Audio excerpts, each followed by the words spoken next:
Hi guys, माझ्या या happy life चॅनलमध्ये तुमचे खूप खूप मनापासून स्वागत. आज आपण पाहणार आहोत नागपंचमी स्पेशल पारंपरिक गोड पदार्थ हळदीच्या पानातील सुगंधी पातोळ्या. यासाठी लागणारे साहित्य: तांदळाचे पीठ 1 कप, खवणलेले ओले खोबरे 1 कप, चिरलेला गूळ अर्धा कप, साजूक तूप 2 टीस्पून, वेलची पूड 1 चिमूट, हळदीची पाने 10 ते 12 स्वच्छ धुवून पुसलेली, मीठ चिमूटभर, पाणी 2 कप.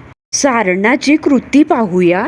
कढईत तूप गरम करा, त्यात किसलेले खोबरे आणि गूळ घाला. मंद आचेवर गूळ विरघळेपर्यंत परतून घ्या. त्यात अर्धा चमचा वेलची पूड मिसळा. आता मिश्रण थंड होऊ द्या. पातोळीची कृती पाहूया. पाणी उकळायला ठेवून त्यात मीठ व तूप घाला. चांगली उकळी आल्यावर त्यात तांदळाचे पीठ ओता आणि तांदळाची उकड काढून घ्या. आता उकड चांगली मळून मऊ गोळा बनवा.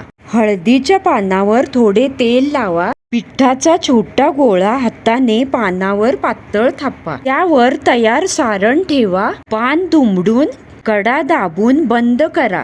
चाळणीत पातोळ्या ठेवून 15 ते 20 मिनिटे वाफवून घ्या. आता आपल्या गरमागरम पातोळ्या तयार आहेत. या पातोळ्या तुपासोबत खायला अप्रतिम लागतात. रेसिपी आवडली तर लाईक, कमेंट, शेअर आणि माझ्या चॅनलवरती नवीनच असाल तर चॅनलला नक्की सबस्क्राईब करा आणि त्यासोबतच बेल आयकॉन प्रेस करा. चला तर मग पुन्हा भेटूयात अशा छान छान रेसिपींसोबत.